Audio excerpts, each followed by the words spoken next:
யாத்ராமத்தின் புத்தகம் 6வது அதிகாரம் 6வது வசனம். நானே கர்த்தர்,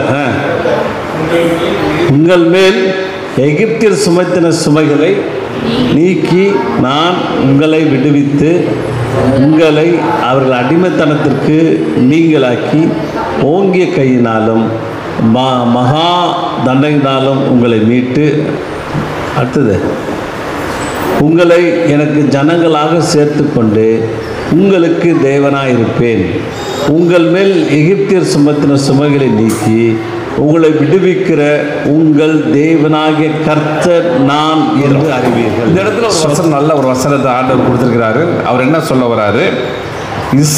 நானே கர்த்தர்.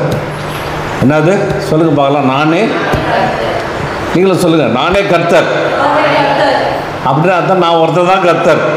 கர்த்தர்னா என்ன அப்படின்னா சிருஷ்டியை உருவாக்குகிறது. இதே ஃபஸ்ட்டு பார்த்தீங்கன்னா ஒரு விஷயத்தை அதாவது சிருஷ்டி கர்த்தர் அப்படின்னு பேர். இது ஒருத்தர் உருவாக்குனான்னா அவன் பேரை போட்டிருப்பாங்க, அந்த கம்பெனி நேம் இருக்கும். இந்த கம்பெனி பேர் அகுஜா அப்படின்னு அந்த ஸ்டீரியோன்னா கீழே எழுதியிருப்பான். இந்த இந்தியாவில் போனால் மேட் இன் இந்தியா அப்படின்னு எழுதுவாங்க.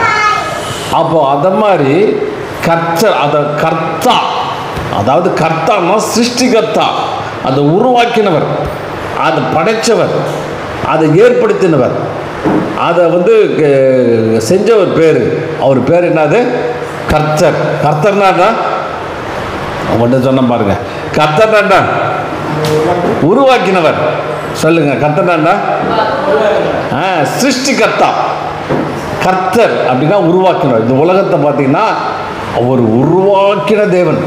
இவ்வளோ பார்க்குற மரம், செடி, கொடி, நட்சத்திரம், சூரியன், இன்னும் எத்தனையோ பார்க்குற இயற்கையை அழகாக உருவாக்கினவர். பூமியை உருவாக்கினவர், சமுத்திரத்தை உருவாக்கினவர், உன்னையும் என்னையும் உருவாக்கினவர் அவர் தான். எவ்வளோ அழகாக நம்மளை உருவாக்கி ஒவ்வொரு காரியத்தையும் கர்த்தர் செஞ்சார், அழகாக உருவாக்கி வைக்கிறார். அவர் சொல்கிறார், நானே கர்த்தர், நான் தான்பா கர்த்தர், நான் தான் உருவாக்கினவர். எல்லாம் போட்டு இது என்ன பார்ட்னர்ஷிப் மாதிரிலாம் உருவாக்க முடியாது. நிறைய பேர் 10 பேர் 20 பேர் சேர்ந்துட்டு உருவாக்குறதுக்கு 3 பேர் 4 பேர் 5 பேர் சேர்ந்ததுக்கு என்ன இது கம்பெனியாது? அப்போ ஆண்ட கடவுள்னா ஒருத்தர் தான், அவர் நானே கர்த்தர் அப்படின்னு சொல்கிறார். அதுவும் இல்லாமல் சொல்கிறாரு, உங்கள் மேல் எகிப்தியர் சுமத்தின சுமைகளை நீக்கி உங்களை விடுவித்து. அந்த நாட்களில் பார்த்தீங்கன்னா எகிப்தியர்னு ஒரு குரூப் என்ன பண்ணுச்சு, இஸ்ரவேல் ஜனங்களை அடிமைப்படுத்தி வச்சுருந்தது. அடிமைன்னா கொஞ்சம் நஞ்சம் அடிமை கிடையாது. அவங்கள தூங்க விட மாட்டாங்க, அவங்கள எதையும் செய்ய விட மாட்டாங்க. போட்டு அடித்து வேலையை வாங்கி அந்த குழந்தைகள்லாம் கொண்டு போட்டுருவாங்க. அவங்களுக்கு நல்ல ட்ரெஸ்ஸு தர மாட்டாங்க, நல்ல சாப்பாடு தர மாட்டாங்க. அப்படி போட்டு அடின்னு அடித்து அவங்கள வேதனைப்படுத்திட்டு இருந்தாங்க. இப்போ இந்த கர்த்தர் என்ன சொல்கிறாரு? நான் உங்களை விடுவிப்பேன் அப்படின்னு சொல்கிறார். ஹல்லேலூயா, ஹல்லேலூயா. இயேசு உங்களை என்ன செய்ய போகிறாரு? விடுவிக்க போகிறார். இப்போ என்ன சப்ஜெக்ட் தலைவன்னா விடுவிக்கிற தேவன். அவர் பேர் என்னது? மறுபடியும் அமைதி. விடுவிக்கிற தேவன். அவர் பேர் என்ன? உங்களை விடுவிக்கிறவர், பிரச்சனையிலேருந்து விடுவிக்கிறவர், சூழ்நிலையிலேருந்து விடுவிக்கிறவர், உங்களுடைய வேதனையிலேருந்து விடுவிக்கிறவர். அவர் பேர் என்ன? விடுவிக்கிற தேவன். அவர் சொல்கிறாரு, உன் பிரச்சனை, உன் சுமைகள், உன் வேதனைகள், உன்னுடைய கஷ்டங்கள் எல்லாவற்றிலிருந்து விடுவிக்கிற தேவன் நானே. ஏன்னா எல்லாத்தையும் உருவாக்கணும் நான். எனக்கு வல்லமை இருக்குது, எனக்கு அதிகாரம் இருக்குது, எனக்கு எந்த சூழ்நிலையில் உங்களை வெளியில் கொண்டு வர்றதுக்கு எனக்கு எல்லா விதமான காரியங்களும் என்கிட்ட இருக்குது, திறமைகளும் என்கிட்ட இருக்குது, அதிகாரங்கள் என்கிட்ட இருக்குது. அதனால் நீ எப்படிப்பட்ட சூழ்நிலை இருந்தாலும் உன்னை விடுவித்து மேலே கொண்டு வருவதற்கு நான் வல்லமை பொருந்தின தேவனாக இருக்கிறேன்னா என்ன சொல்கிறாரு இந்த ஆண்டவர் அங்கே சொல்லுகிறார். பாருங்கள் எப்படி அவங்களுக்கு அடிமைத்தனத்துலேருந்து, அதுக்கப்புறம் அடிமைத்தனம். ஜனங்க பார்த்தீங்கன்னா அடிமைத்தனத்தில் இருக்கிறாங்க. பலவிதமான அடிமைத்தனத்துக்குள்ளே இருக்கிறாங்க. என்னென்ன அடிமைத்தனம் பார்த்தீங்கன்னா, வியாதிக்கு அடிமையாக இருக்கிறாங்க.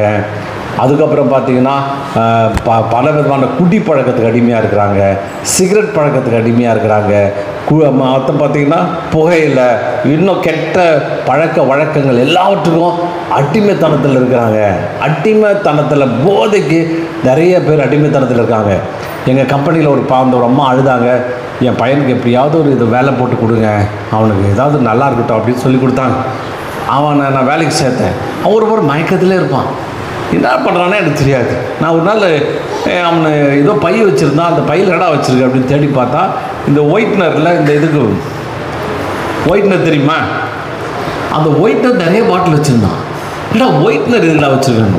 அவன் சொன்னான், எனக்கு எப்படியோ ஒரு பழக்கம் வந்துடுச்சு, இந்த ஒயிட்னர் வந்து எடுத்து குடிச்சிருவானோ, எடுத்து 2 பாட்டில் குடித்தா மயக்கம் வருமா. அவன் பாட்டு 20-30 பாட்டில் ஒயிட்னரை வச்சுக்கிட்டு காலையில் 10 பாட்டில் 5 பாட்டில் குடிச்சிட்டே இருப்பானான். குடிச்சிட்டே இருந்தால் அவனுக்கு ஒரு மயக்கமாக இருக்குமா. இது என்னடா புதுசாக இருக்குது ஒயிட்னரை குடிக்கிற அப்படின்னா, இதுலேருந்து விட்டுறாங்க, என்னால் முடியலைங்க, ஒயிட்னரை குடித்தாதாங்க எனக்கு பிரச்சனை தீரும்னு சொல்லிட்டு அந்த ஒயிட்னரை வாங்கி குடிச்சிட்டு இருந்தான். அப்புறம் நான் திட்டி அவனை குணப்படுத்துறதுக்கு எவ்வளோ செஞ்சோம். நிறைய பேர் பார்த்தீங்கன்னா அப்படி தான் ஏதாவது ஒரு அடிமைத்தனம், அதை விடவே முடியறதில்ல. சில பேருக்கு மொபைல் அடிமைத்தனம், மொபைலில் பிடிச்சி பார்த்துக்கிட்டு மொபைலில் படித்து அதே மொபைலில் பார்த்துட்டு அந்த மொபைல்லே அடிமைத்தன ஆட்களாக அவங்க இருப்பாங்க. அப்போ ஆண்டவர் என்ன சொல்கிறார், எல்லா இந்த அடிமைத்தனத்திலேருந்து விடுதலை ஆக்கணும்னா நான் உனக்கு உதவி செய்வேன், நான் உனக்கு எல்லாத்தையும் நன்மை செய்வேன் அப்படின்னு ஆண்டவர் சொல்கிறார். இன்னும் கூட ஒரு வசனம் வாசியுங்கள். மத்திய எழுதின புத்தகம் 11வது அதிகாரம் 28 வரலையும். நீங்கள் எல்லோரும் என்னிடத்தில் வாருங்கள், நான் உங்களுக்கு இளைப்பாறுதல் தருவேன். நான் சாந்தமும் மனத்தாழ்மையும் மனத்தாழ்மையுமாய் இருக்கிறேன். என் நுகத்தை உங்கள் மேல் ஏற்றுக்கொண்டு என்னிடத்தில் கற்றுக்கொள்ளுங்கள், அப்பொழுது உங்கள் ஆத்துமாக்களுக்கு இளைப்பாறுதல் கிடைக்கும்.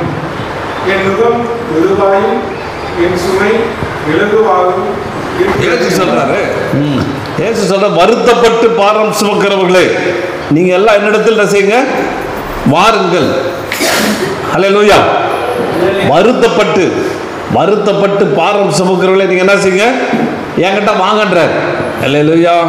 என்ன சொல்றாரு, என்கிட்ட வாங்க, நான் உங்களுக்கு விலைப்பாறுதல் தருவேன். பாரம் பார்த்தீங்கன்னா நீங்கள் உட்காந்துருக்கு, யாரும் வெயிட் வச்சில்ல, ஆனால் மனசுக்குள்ளே ஒரே பாரம். என்னடா பண்ண போகிறோம், என்ன செய்ய போகிறோம், ஒரு மாதிரி ஒரு ரெஸ்ட் இல்லாமல் உட்காந்துருக்கோம். இதை செய்ய போகிறோமோ, நம்ம எதிர்கால வாழ்க்கை என்ன வருது, பிள்ளைங்க வாழ்க்கை என்ன வருது, நம்முடைய எதிர்காலம் என்ன வருது, நம்ம என்ன பண்ண போகிறோம், என்ன செய்ய போகிறோம் அப்படின்னு வருத்தப்படுறது. என்னைக்கு வருத்தப்படுறீங்களோ அன்னைக்கு என்ன செய்யுது, உங்களுக்கு பாரம் ஜாஸ்தி ஆகிடுது. இன்னும் அந்த வருத்தப்படுறதை பற்றி சொல்லும்போது சில பேர் டயர்டாகிடுறாங்க. என்னடா வாழ்க்கை, அது எவ்வளோ தான் போராடுறது, எவ்வளோ தான் அடித்து போராடி எப்படியாவது மேலே வரணும்னு பார்க்குறோம், மேலே வரவே முடியல. அப்படின்னு சில பேர் ரொம்ப டயர்டாகிடுறாங்க. சில பேர் களைப்படைஞ்சு போயிடுறாங்க, களைச்சு போயிடுறாங்க. போ, என்னமோ வாழ்க்கை, எப்படிங்க இருக்கிறீங்க, எங்கே போகிறீங்க, என்ன பண்ண போகிறீங்க, என்ன செய்ய போகிறீங்கன்னா, ஏதோ வாழ்க்கைங்க வாழ்ந்துட்டுருக்கேன், இப்படியே இழுத்துட்டு இருக்குது, இப்படியே இழுத்துக்கிட்டே போயிடுவேன், இன்னும் கொஞ்ச நாளும் போய் செத்து போட்டால் சரியாக இருக்கும் அப்படின்னு. சில பேருக்கு வாழறதுக்கு விருப்பமே இல்லை, எங்கேயாவது செத்து போயிடலாம், எங்கேயாவது மறித்து போயிடலாம், இந்த வாழ்க்கை வாழறதுக்கு வாழாமல் இருந்துட்டு போகலாம் அப்படின்னு பல பேர் வேதனைகள் இருக்காங்க. சில பேர் பார்த்தீங்கன்னா தோல்வி, எங்கே பார்த்தாலும் வாழ்க்கையில் தோல்வி, எதில் பார்த்தாலும் தோல்வி. ஒரு சண்டே கிளாஸில் ஒரு அம்மா, ஒரு 40 வயசு இருக்கும், அந்த அம்மாவுக்கு ஏதோ ஒரு வசனம் சொல்லிச்சு சொல்லிட்டு ஒருத்தவங்க ப்ரைஸ் கொடுத்தாங்க. அந்த அம்மா தேம்பி அழுது அது சொல்லிச்சு, என் வாழ்க்கையில் ஒரு நாள் ஜெயமே கிடையாது, ஸ்கூலில் போனால் தோல்வி, எல்லா சப்ஜெக்ட்லேயும் தோல்வி, எல்லா டெஸ்ட்லேயும் தோல்வி, ஸ்கூலை விட்டு நிறுத்திட்டாங்க, அதே மாதிரி கல்யாணம் ஆனால் கல்யாணத்துலேயும் ஒரு ஜெயம் கிடையாது, எல்லாத்துலேயும் தோல்வி. ஆனால் இன்றைக்கி ஒரு ப்ரைஸ் எனக்கு வாங்கும்போது என் மனசுலாம் சந்தோஷமாக இருக்குது, எனக்கு இன்றைக்கி ஒரு ஜெயம் கிடச்சிருக்குது, மனசுக்குள்ள ஒரு பூரிப்பாக இருக்குது. பாருங்கள், தோல்வியை பார்த்து மனுஷன் அப்படியே வருத்தமடைஞ்சு போகிறான். எவ்வளோ தான் போராடுறது, எவ்வளோ தான் நம்ம பிரச்சனையை சமாளிக்கிறது அப்படின்னு சொல்லிட்டு கலங்கி போகிறா. அப்போ ஆண்டவர் சொல்கிறாரு, நீ வருத்தப்பட்டு பாரம் சுமந்து கொண்டு இருக்கிறப்பா. அதுவும் இதை என்றைக்கு சொல்கிறாருன்னா, நல்ல ஒரு பண்டிகை தினத்தில், பஸ்கா பண்டிகை நடக்குது, எருசலேமில் பயங்கரமாக நடக்குது, எல்லாம் ஆடி பாடி குதூகலிச்சிருக்கிறாங்க. அந்த நேரத்தில் ஆண்டவர் சொல்கிறாரு, அந்த நேரத்தில் இயேசு சொல்கிறாரு, வருத்தப்பட்டு பாரம் சுமக்கிறவர்களே அப்படின்னு சொல்கிறார். அப்படின்னா வருத்தத்தோடு வேதனையோடு கஷ்டத்தோடு இருக்கிற அந்த ஜனங்களை ஆண்டவர் என்ன செய்கிறாரு, என்னிடத்தில் வாருங்கன்னு சொல்கிறார்.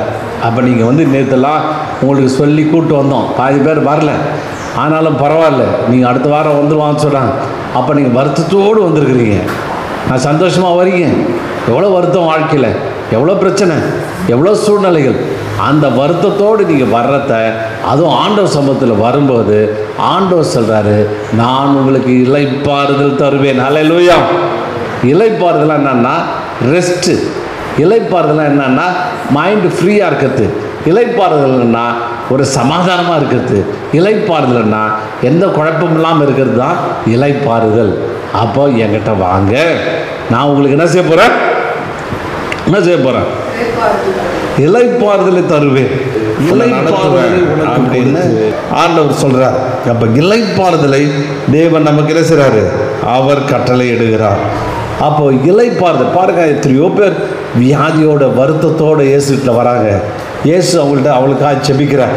அப்போ ஜெபிக்கும் போது வியாதி குணமாகுது, அவங்களுக்கு பிரச்சனை சுகமாகுது. உடனே அவங்க என்ன செய்கிறாங்க? சமாதானத்தை பெற்றுக்கொள்கிறாங்க. ஒரு அம்மா எனக்கு மீட்டிங்கு வந்துச்சு. வந்தவுடனே அந்த அம்மா ரொம்ப கஷ்டத்தோடு இருந்துச்சு. அதுக்கு காலையை பாடுறது எதுவும் காதில் விடல, ஜெபிக்கிறது எதுவும் காதில் விடல, வேதவசனம் வாசிக்கிறது எதுவும் காதில் விட.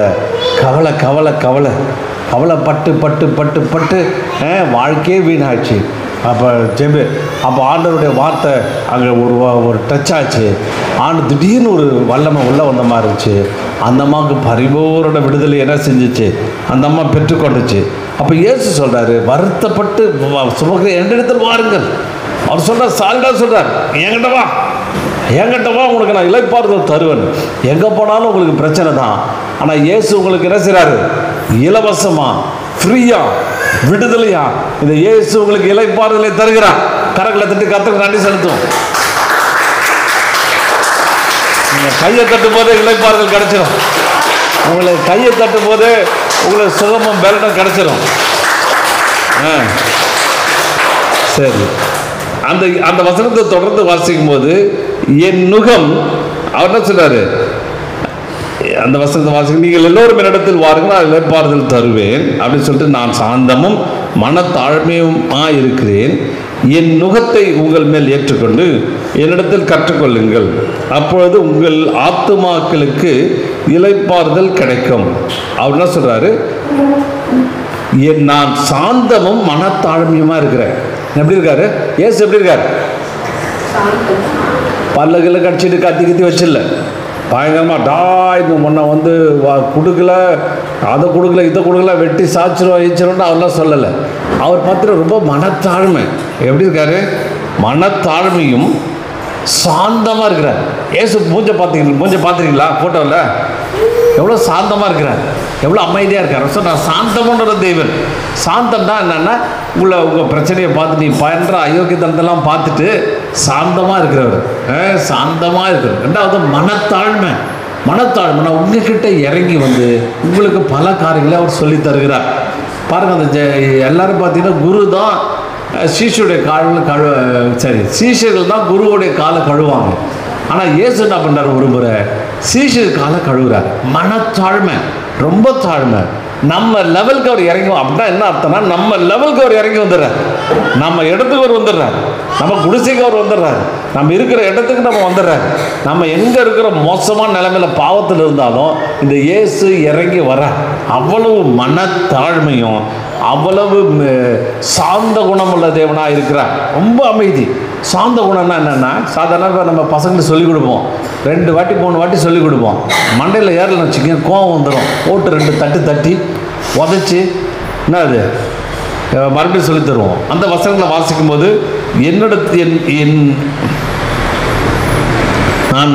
என் நுகம் என்னிடத்தில் கற்றுக்கொள்ளுங்கள், உங்கள் ஆத்துமாக்களுக்கு இளைப்பாறுதல் கிடைக்கும்.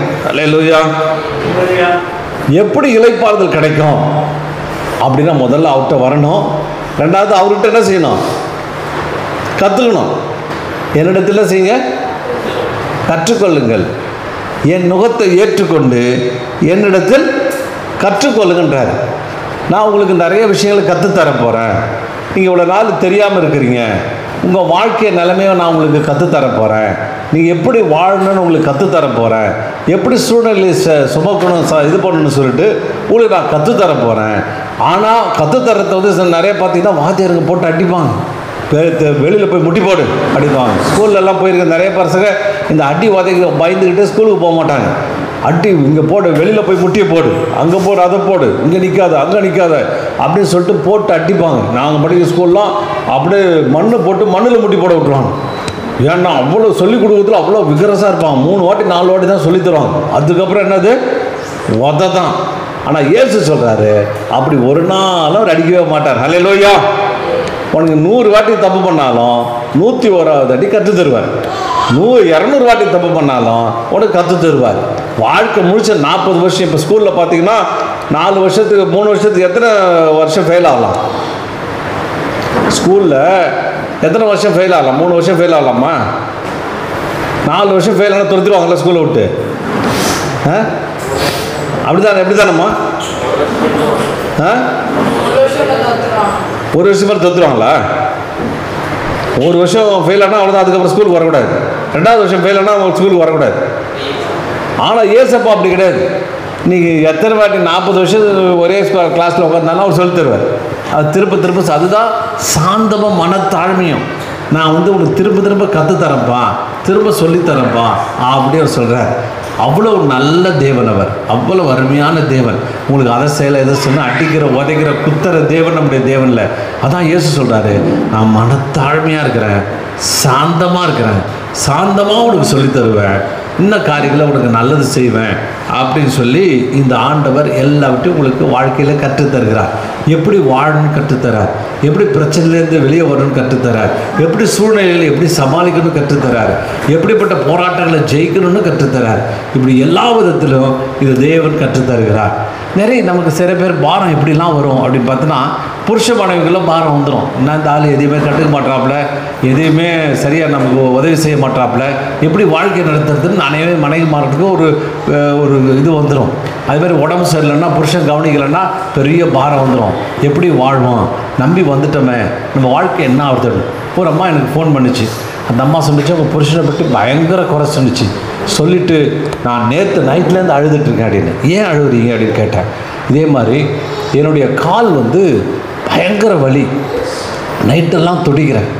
கால் வலியில் நான் சொன்ன கால் வலி தாங்க முடியாது. என் புருஷன் பார்த்துட்டு தான் இருந்தார். பார்த்ததுக்கு நான் சொன்னேன் டாக்டர்கிட்ட போகணும் அப்படி 2 நாளாக சொல்கிறேன். டாக்டர்கிட்ட வலி ஆரம்பிக்கும் போதே சொன்னேன். டாக்டர் போனால் எனக்கு வேலை இருக்குன்னு ஓடிட்டேன். இப்போ கால் வலி ஜாஸ்தியாக இருக்குது, நீங்கள் என்னை கூப்பிட்டு போங்க டாக்டர்னு. என்ன சொன்னார், முக்கியமான வேலை இருக்குது, காலையிலே இப்போ ஓடிட்டார். எனக்கு அழுக தாங்க முடியல, வலியும் தாங்க முடியல. இவர் என் வாழ்க்கை என்ன பண்ணுவாருன்னு தெரியல, ஒரே பாரமாக இருக்குது, எதுக்கு நான் வாழலாம், செத்துப்போலான்னு நினைக்கிறேன் அப்படின்னு சொல்லிட்டு எனக்கு ஃபோன் பண்ணி என்கிட்ட ஜெபிக்க அவங்க சொன்னாங்க. நான் சொன்னேன், கவலைப்படாதீங்க, உங்கள் பாரத்தை ஆண்டவர் எடுப்பார். நீங்கள் இயேசுகிட்ட வந்திருக்கிறீங்க, இயேசுடைய பாரத்தை எடுத்து போடுவார். ஹல்லேலூயா அப்படின்னு அந்த அம்மாவுக்கு ஜெபம் பண்ண ஆரம்பித்தேன். ஜெபம் பண்ணுறது ஒரு 5 நிமிஷம் கழித்து ஜெபம்லாம் முடிச்சுட்டு நீங்கள் இப்போ செக் பண்ணி பாருங்கள் அப்படின்னு பார்த்தா அந்த அம்மாவுக்கு ஒரே சந்தோஷம். அந்த 2 நாளாக வேதனைப்படுத்துகிற கால் வலி உடனடியே சரியாயிடுச்சு. ஹல்லேலூயா சோத்திரம். பாருங்கள், உடனே சரியாயிடுச்சு. சரியானோடனே நான் சொன்னேன், பாருமா உங்களுக்கு சுகமாச்சுன்னு. ஆமாங்க, சுகமாச்சுங்க, நல்லதுங்க. பாருங்கள், என் புருஷன் என்ன கவனிக்காட்டாலும் இயேசு என்ன கவனிக்கிறாரு அப்படின்னா. ஹல்லேலூயா. அப்போ இளைப்பாறுதல் மனுஷனால் தர முடியாது. மனுஷன் எதிர்பார்க்குற மனுஷன் எல்லாத்தையும் எதிர்பார்ப்பு பிரகாரம் இருப்பானா? இருக்க மாட்டான். ஆனால் தேவன் இயேசு இடத்துல நீங்கள் வந்துட்டீங்கன்னா, இயேசு உங்களுக்கு யார் தராரோ தரலையோ, இயேசு நிச்சயமாக 100க்கு 100 உங்களை அவர் தருவார். இந்த உலகத்தில் ஏமாற்றாத ஒரு ஆள் ஒருத்தர் இருக்குன்னா அவர் இயேசு மாத்திரம்தான். ஹல்லேலூயா. நீங்கள் நம்பி வரலாம், நம்பி கேட்கலாம், நம்பி உங்கள் வாழ்க்கையை ஒப்படைக்கலாம், நம்பி அவர்கிட்ட கற்றுக்கலாம், அவர் உங்களுக்கு விடுதலை தருவார். அந்த அம்மா ஃபுல்லாக சுகமாகிடுச்சு, சந்தோஷம். அடுத்த நிமிஷம் மறுபடியும் ஆரம்பிச்சிருச்சு. என்னந்தாலும் என் புருஷன் இருக்காரு, மோசமான ஆள், இப்படி மோசமானு திட்ட ஆரம்பிச்சு. நான் சொன்னேன், இப்போ தானே சுகம் கொடுத்தாரு, திருப்பி மறுபடியும் புருஷன் உட்காந்துருக்கேன். உனக்கு ஆண்டவரை மகிமைப்படுத்துமா, ஆண்டவரை உயர்த்துமா, ஆண்டவர் நிரூபிக்கிறாரு. எந்த சூழ்நிலையில் நான் உதவி செய்கிறேனே என்னை நினச்சி பெருமைப்படு அப்படின்னு சொன்னார். அவ்வளோ சொல்ல பெருமை அந்த அம்மா சொல்லிச்சு. இருந்தாலும் இந்த புருஷன் மோசமான ஆளியா, அந்த ஆள் மட்டமான ஆள் அப்படி திட்ட ஆரம்பிச்சிருச்சு. அல்லேலூயா. அதனால் நீங்கள் பாருங்கள், ஆண்டவர்கிட்ட பரிபூர்ணமாக உங்களுடைய பிரச்சனையை சொன்னீங்கன்னா, உங்கள் பிரச்சனைக்கான தீர்வு கொடுக்கறதன் மூலமாய், உங்கள் பிரச்சனையை மாற்றுறதன் மூலமாய் உங்களுக்கு ஆண்டவர் பெரிய இளைப்பாறுதலை தருகிறார். ஹல்லேலூயா. ஒரு ரெஸ்ட்டை சொல்கிறாரு. அப்போ அவரிடத்தில் கற்றுக்கொள்ளுங்கள். என்ன கற்றுக்க போகிறோம் அவர்கிட்ட வந்து? அல்லேலூயா. என்னத்தை கற்றுக்க போகிறீங்க? அவர்கிட்ட கற்றுக்கொள்ள போகிறீங்க. எப்படி பிரச்சனையை சமாளிக்கிறது, எப்படி சூழ்நிலையில் வெளியில் வர்றது, எப்படி போராட்டத்துக்கு வெளியில் வர்றது, எப்படிப்பட்ட போராட்டத்திலேருந்து நான் வெளியே வரணும் அப்படின்னு எல்லா காரியங்களையும் ஆண்டவர் நமக்கு என்ன செய்கிறாரு? அவர் சொல்லி தருகிறார். வியாதி வந்தால் ஆண்டவர் சொல்கிறாரு, என்னுடைய தழும்புகளால் குணமானீர்கள் அப்படின்னு சொல்லுங்க, உங்களுக்கு இளைப்பாறுதல் கிடைக்கும், உங்களுக்கு சுகம் கிடைக்கும் அப்படின்னு சொல்கிறார். அவங்க கூட இயேசு நடந்து எப்படி அவர்கிட்ட கற்றுக்க சொல்லி கொடுக்குறார். அவங்க ஒரு இடத்துல போட்டில் போகும்போது கேள்விப்பட்டீங்க இல்லையா? போட்டில் போகும்போது பயங்கர புயல் அடிக்குது, பயங்கர காற்று அடிக்குது, குழம்பி போகிறாங்க. ஐயோ நாங்கள் செத்து போகிறோன்னு சொல்கிறாங்க. இயேசு சொல்கிறாரு, நீங்கள் சாக மாட்டீங்க அப்படின்னு சொல்லிட்டு காற்றையும் கடலையும் அவங்களுக்கு நிமிர்த்தி காமிக்கிறார். பயப்படாத, நீ என்கிட்ட வா, நான் உனக்கு உதவி செய்கிறேன். உங்கள் வாழ்க்கையில் காற்று அடிக்குதா? உங்கள் வாழ்க்கையில் புயல் அடிக்குதா? உங்கள் வாழ்க்கையில் தோல்வி அடைந்திருக்கீங்களா? உங்கள் வாழ்க்கையில் ஏன் தோற்று போகிறேன்னு தெரியாமல் வேதனைப்பட்டு இருக்கீங்களா? இயேசுகிட்ட வாங்க, இயேசு உங்களுக்கு நல்ல ஒரு இளைப்பாறுதலை தருவார். ஹல்லேலூயா. அவர் சாந்தமும் மனத்தாழ்மை உள்ளவராக இருக்கிறார். வசனத்தின் மூலியமாக கற்றுத் தருவார். ஒரு நாளைக்கு ஒரு வசனமாவது படிக்கணும். ஹல்லேலூயா. ஒரு வசனமாவது படிக்கணும். என்கிட்ட ஒரு நண்பர் இருந்தார். அவரும் நானும் சேர்ந்து பிஸ்னஸ் பண்ணுறதுக்கு 2 பேரும் பிளான் பண்ணோம். நல்ல பிஸ்னஸ், பெரிய பெரிய டீல்லாம் போட்ட பிற்பாடு பிஸ்னஸ் மூவ் பண்ணுறோம். நல்லா முடிகிற நேரத்தில் கையெழுத்து போட்டு பணம் மாறுற நேரத்தில் அவருக்கு ஏதாவது கத்தி விட்டுருவார், ஏதாவது சண்டை போட்டுருவார். சண்டை போட்ட உடனே அந்த இதெல்லாம் போயிடும், நாங்கள் கஷ்டப்பட்டதெல்லாம் போயிடும். அப்போ எனக்கு ஏன் இப்படி வாழ்க்கை இப்படி இருக்குது அப்படின்னு சொல்லிட்டு பைபிளை படிச்சுட்டே வந்தால் ஒரு இடத்துல ஒரு வசனம் போட்டுருக்குது, கோபக்காரனுக்கு சிநேகிதன் ஆகாத, கோபக்காரனுக்கு தோழனாகாதன்னு போட்டிருக்குது. அல்லேலூயா. கோபம் ஷார்ட் டெம்பர் கேஸு, திருக்கிட்டு வர்ற ஆளுக்கிட்ட ஃப்ரெண்ட்ஷிப் வச்சுக்காத அப்படின்னார். அப்போ என் பிரச்சனைக்கான தீர்வை பைபிள் வசனத்தை கண்டுபிடிச்சேன். இந்த ஆள் கூட சேர்ந்து 2 வருஷம் நல்லா வரும்போது இந்த ஆள் கோபம் வந்துடும். திடீர்னு கோபம் வந்துடும், திடீர்னு கத்திருவார், திடீர்னு தூக்கி போட்டுருவார், திடீர்னு கீழ்ச்சி போட்டுருவார், திடீர்னு தூக்கி போட்டுருவார். நல்ல பெரிய பெரிய குடும்பங்கள்லாம் பார்த்தீங்கன்னா கோபத்தினால செதஞ்சு போகுது. கோபம் தான் குழப்பிடுது. நிறைய நல்லா கொஞ்சம் பொறுத்து இருந்தால் எல்லாம் சரியாக இருக்கும். கோபம் தலைக்கேறிச்சா என்ன பண்ணுறதுனே தெரியாது. எதை தூக்கி வீசுகிறோம், எதை தூக்கி அடிக்கிறோம், எதை தூக்கி அப்புறப்படுத்துகிறோன்னு சொல்லிட்டு யாருக்கும் தெரியாது. அப்போ அப்போ புரிஞ்சுக்கிட்டேன், கோபம் ரொம்ப பயங்கரமான ஒன்று. கோபத்தினால அநேக காரியங்கள், அநேக ஊழியங்கள், அநேக போராட்டங்கள், அநேக வாழ்க்கைகள், அநேக கம்பெனி எல்லாம் திவாலாகி போகிறத பார்க்குறோம். கோபம் வந்தால் சில பேருக்கு என்ன பண்ணுறதுனே தெரியாது. சில பேர் பிளேடு எடுத்து அவங்களே கீறிக்குவாங்க. சில பேர் கோபம் வந்தால் செவுத்தில் போய் முட்டிக்குவாங்க, நெஞ்சில் அடித்து கத்திக்குவாங்க. கோபம் வந்தால் சில பேருக்கு என்ன பண்ணுறதே தெரியாது. சில பேர் தற்கொலை கூட செஞ்சுக்குவாங்க. ஏன்னா கோபம். ஆண்டவர் சொல்கிறாரு, இந்த கோபத்தை நீங்கள் எப்படி கட்டுப்படுத்துறது, இந்த கோபத்திலேருந்து எப்படி வெளியே வர்றது, இந்த கோபத்துக்குள்ளே எப்படி ஆளாகாமல் இருக்கிறது அப்படின்றது ஆண்டவர் சொல்லி தருவார். அல்லேலூயா. ஏப்போ உன் பிரச்சனைக்கு எங்கே இருக்குது? உன் கோபம் தான். இந்த பைபிள் படித்தாலும் தெரியும். இந்த இடத்துல நீ கோபப்படுற, இந்த கோபத்தை நிதானத்தை கண்டுபிடி, நிதானத்தை செய்யு அப்படி இந்த வேதாகமம் எல்லாத்தையும் சொல்லித்தரும். உங்கள் கேரக்டர், உங்கள் குணம் எல்லாத்தையும் என்ன செய்யும்? இந்த வேதாகமும் சொல்லித்தரும். நிறைய பசங்களுக்கு படிப்பு வராது. நாங்கள் சொல்லுவோம், நீதிமொழிகள் 1 சாப்டர் வாசிட்டு நீங்கள் இந்த வேலையை செய்யுங்க, இந்த காரியத்தை செய்யணும் போது அவங்க படிச்சுட்டு போகும்போது அன்னைக்குரிதான தீர்வை ஆண்டவர் அவங்களுக்கு தருவார். அவங்க படித்து பெரிய ஆட்களாக நிறைய பேர் மாறிருப்பாங்க. வசனம் சொல்லுத ஒருத்தர் ஞானத்தில் குறைவுள்ளவனாக இருந்தார், எல்லாவற்றையும் சம்பூரணமாய் கொடுக்குற இடத்துல நீங்கள் கேட்டுக்கொள்ளுங்கன்னு ஆண்டவர் சொல்கிறார். அல்லேலூயா. ஆமாம், சோத்திரம். நீங்கள் நல்லா கேளுங்க. தூக்கம் வருதா? ஒருத்தர் என்ன பண்ணாரோ, ஒரு ஆள் பெரிய பணக்காரர் இருந்தாராம். பெரிய பணக்காரன். அவன் அப்படியே சும்மா அவனுக்கு ஏகப்பட்ட நில புலன்கள், அவங்க பிள்ளைகளெல்லாம் கல்யாணம் பண்ணி செஞ்சு கொடுத்துட்டாரு. அவர் நிறைய பிஸ்னஸ் பண்ணி பெரிய பணம் வச்சுருக்கிற ஆள். அவர் பெரிய காம்பவுண்ட் வால் வீடு, அந்த காம்பவுண்ட் வால் வீட்டில் அவர் பெரிய பங்களாவில் இருந்துட்டு அப்படி ரொம்ப திம்பராக வந்துட்டு போவாராம். அவர் வாக்கிங் ஸ்டிக் எடுத்து வாக்கிங் போவாராம். அப்படி மாடியிலேருந்து பார்த்தா இவர் காம்பவுண்ட் வாலில் ஒரு சின்ன காம்பவுண்ட் வாலில் ஒட்டி ஒரு குடிசை வீடு இருந்துச்சான். அந்த குடிசை வீட்டில் ஒரு பையன் இருந்தானா, ஒரு 10வது 12வது படிக்கிற பையன், 10வது படிக்கிற பையன் இருந்தானா. அவங்களுக்கு ஒரு தாய், அவனுக்கு அம்மா அப்பா கிடையாது, அவனுக்கு எந்த உறவும் கிடையாது, ஒன்றும் கிடையாது. அந்த குடிசையில் அவன் இருந்தானா. ஆனால் இவர் பார்ப்பாரான், எப்போ பார்த்தாலும் சந்தோஷமாக இருப்பானா. அவன் ஜெபிக்கிறத பார்த்துருக்காரு. அவன் பைபிளை திறந்து பைபிள் படிக்கிறதையும், அவன் பைபிளை திறந்து பாட்டு நல்லா பாட்டு பாடி சந்தோஷமாக ஆடி பாடி போவானா. இவனை பார்த்தா என்னடா இது, நம்ம இவ்வளோ பணம் வச்சுருக்குறோம், இவ்வளோ இது வச்சுருக்குறோம், இவன் பார்த்தீங்கன்னா இவ்வளோ சந்தோஷமாக இவ்வளோ சமாதானமாக இருக்கிறானே, எப்போ பார்த்தாலும் இவன் சோர்ந்து போகாமல் இருக்க மாட்டானே. இத்தனைக்கும் ஒரு பிச்சைக்கார பையன், இவனுக்கு ஒன்றுமே கிடையாது, இவனுக்கு வண்டி கிடையாது, ஒன்றுமே கிடையாது, சரியான சாப்பாடு கூட சாப்பிட்டானா என்னன்னு கூட தெரியல, ஒருவேளை அரைவேளை தான் சாப்பிட்றான், அது கூட கஞ்சம் குடிச்சிட்டு இருக்கான். இவன் என்னடானா கை தட்டிக்கிட்டு பாட்டு பாடுறான், பைபிளை படிக்கிறான், முட்டி பாட்டு வேலை செய்கிறான், இதை செய்கிறான். அப்படி என்னடா இது அப்படின்னு சொல்லி ஒரு இதாக இருக்குமா. ஒரு நாள் என்ன பண்ணாராம், ஒரு வாக்கிங் ஸ்டிக் எடுத்து குச்சி எடுத்துட்டு வாக்கிங் போகும்போது அந்த பையனை கேட்டாராம், நீ வந்து உனக்கு ஏதாவது உனக்கு என்னடா லேண்ட் இருக்குதான்னு கேட்டாரான். அவன் சொன்னால் என்கிட்ட லேண்டு ஒன்றும் இல்லை. உனக்கு வேலை இருக்குதா? அப்படியே பெருசாக ஒன்றும் வேலை இல்லைங்க. உனக்கு அது இருக்கா, கார் இருக்கா, பைக் இருக்கான்னு கேட்டே வர. அவன் எதுவுமே இல்லை அப்படி. அப்போ சொன்னார், இவ்வளவு இல்லையே, ஒரு சாப்பாடு கூட சரியாக சாப்பிட்டேன்னா நம்ம எத்தனை வேலை சாப்பிடுவாரு? ஏதோ 2 வேலை சாப்பிடுவாங்க. இதே எங்கள் அம்மா வேலைக்கு போய்ட்டு வந்தால் இதுக்கு எதாவது கிடைக்கும் அப்படின்னு 2 வேலை சாப்பிடுவாரு. உடனே அவர் சொன்னாராம், உலகத்திலே ஒன்றை மாதிரி முட்டாள் யாருமே இல்லை, நீ தான் முட்டாள். இந்த ஸ்டிக்கை உன்கிட்ட தரேன். கையில் தடி வச்சுருந்தார் இல்லையா, இந்த கையில் வச்சுருக்க ஸ்டிக்கை அவன் கையில் கொடுத்து, உன்னை விட அடி முட்டாள் எவனாக இருந்தான்னா அவங்ககிட்ட இந்த ஸ்டிக்கை கொடுத்துரு, இந்த குச்சி அவன்கிட்ட கொடுத்துரு, இந்த வாக்கிங் ஸ்டிக்கை அவன்கிட்ட கொடுத்துருன்னு சொன்னாரான். ஒன்றாவது சொன்னால், ரொம்ப நன்றிங்க ஐயா, ரொம்ப தேங்க்ஸ் ஐயா அப்படின்னு சொல்லிட்டு வாங்கிட்டானா. வாங்கினோடனே இவர் மேலேருந்து பார்க்குறாரு. அவன் ஸ்டிக்கை வச்சு சுற்றிட்டு விளையாடிட்டு இருந்தானா. ஒவ்வொரு நாளும் அவனை போகும்போது கேட்பாரான், நக்கலாக கேட்பாரான், உன்னோட அடி முட்டாள் யாருமே இல்லையாடான்னு கேட்பாரான். யாருமே இல்லையா, யாருமே கிடைக்கலையா? அப்போ உன்னை விட முட்டாள் இப்போதான் புரிஞ்சுக்கிட்டியா?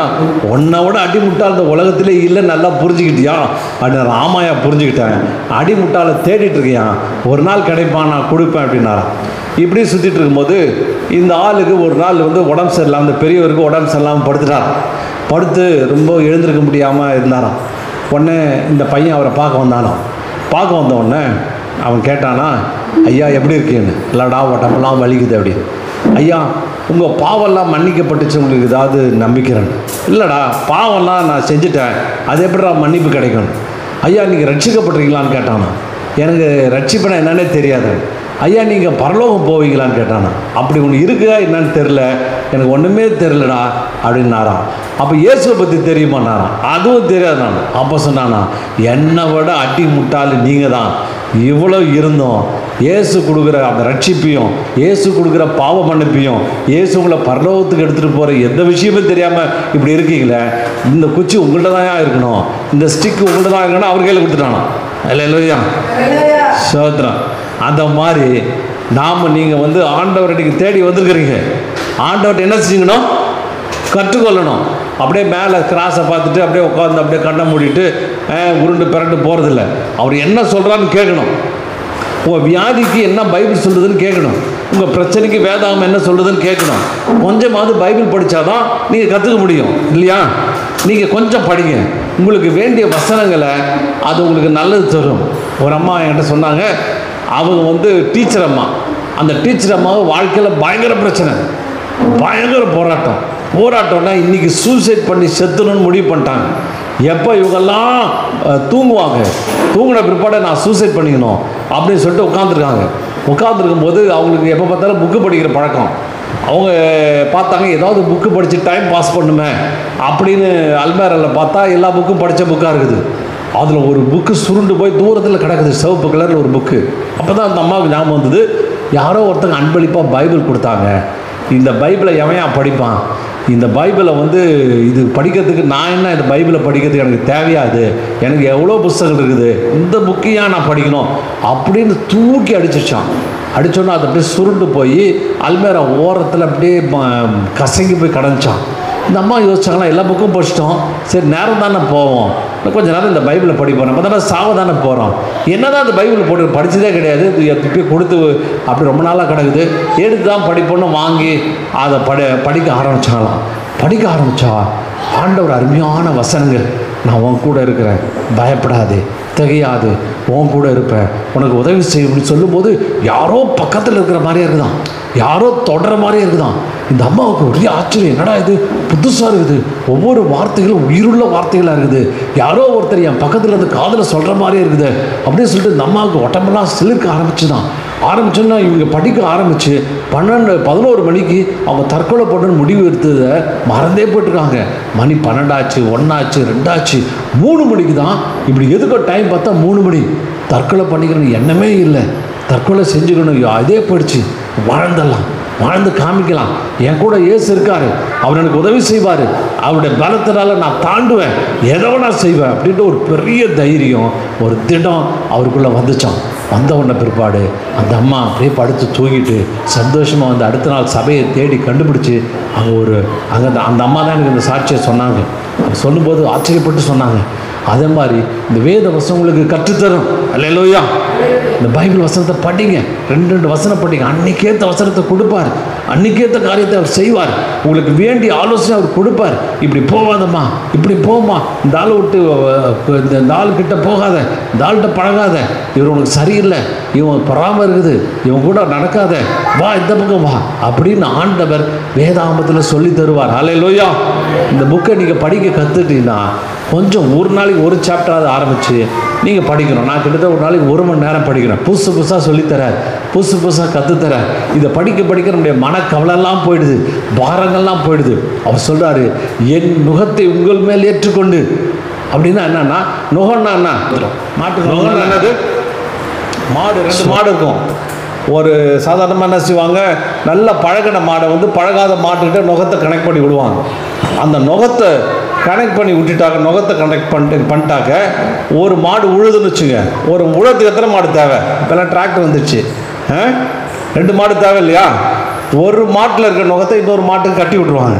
கட்டி விட்டால் 2 சேர்ந்து, அப்போ ஒரு மாடு என்ன செய்யும், இன்னொரு மாடு எங்கே போதுன்னு ஒரு கண்ணு வச்சு பார்த்துட்டே இருக்கும். அது ரைட்டில் திரும்ப, அதுவும் ரைட்டில் திரும்பும், லெஃப்ட்டில் திரும்பினா லெஃப்ட்டில் திரும்பும். அப்படியே அந்த மாடு அப்படியே கூட பழகும். அதே மாதிரி ஆண்டவர் சொல்கிறாரு, உன்னுடைய நுகத்தை, அப்படின்னா என்ன, டீம் ஒர்க். 2 பேரும் சேர்ந்து செய்வோம், 2 பேரும் இணைந்து செய்வோம். நானும் கூட வரேன், நானும் உனக்கு உதவி செய்வேன், உனக்கு ஆலோசனை கொடுப்பேன், உன் வேலையில் நானும் கூட சேர்ந்து செய்வேன் அப்படின்னு சொல்கிறது தான் இந்த யோக்னா 2 பேராக சேர்ந்து செய்கிறது. ஒருத்தர் செஞ்சதை வந்து 2 பேராக சேர்ந்து செய்கிறது தான் இந்த யோக்குன்னு சொல்லப்படுது. அப்போ சொல்கிறாரு, உனக்கு இளைப்பாறுதல் தரும்னா உங்கள் பாரத்தை அவர் மேலே வச்சிடணும். அவருடைய நுகத்தை, அதாவது வசனம் தான் நுகம், அவருடைய வசனத்தையும் அவரையும் நீங்கள் உங்களோட கூட வாழ்க்கையில் இணைத்து கொள்ள வேண்டும். அவரை கூட இணைத்துக்கணும். ஏசப்பா நீங்கள் வாங்க, ஏசப்பா என்கிட்ட வாங்க, ஏசப்பா என்கிட்ட கூப்பிடுங்க, ஏசப்பா நீங்கள் வாங்க, ஏசப்பா இந்த பிரச்சனை இருக்கு, நீங்கள் படிக்கிறீங்க, மேக்ஸ் சரியாக வரல, நீங்கள் சொல்லுங்கள், ஏசப்பா எனக்கு உதவி செய்யுங்க, இந்த மேக்ஸ் எனக்கு போடுறது எனக்கு உதவி செய்யுங்க, ஞானத்தை கொடுங்க அப்படின்னு சொல்லும்போது டக்குன்னு உங்களுக்கு கண்ணுக்கு தெரியாத விதத்தில் இந்த ஏசப்பா உதவி செய்வார். நான் பிஸ்னஸ் பண்ணும்போது அப்படி தான் இதை செய்ய தெரியல, எனக்கு சொல்லிக் கொடுங்க அப்படின்னும் போது அழகாக சொல்லி தருவார். உள்ள காம்ப்ளிகேட்டட் குழப்பமான சூழ்நிலையெல்லாம் நான் ரொம்ப போய் விழுந்தவர்கிட்ட கேட்பேன், எனக்கு செஞ்சு கொடுங்க, எனக்கு சொல்லிக் கொடுங்க, எப்படி செய்யணும் சொல்லுங்கள் அப்படின்னு சொல்லும்போது இயேசு உங்கள் வாழ்க்கையில் வந்து சொல்லி தருவார். அல்லேலூயா.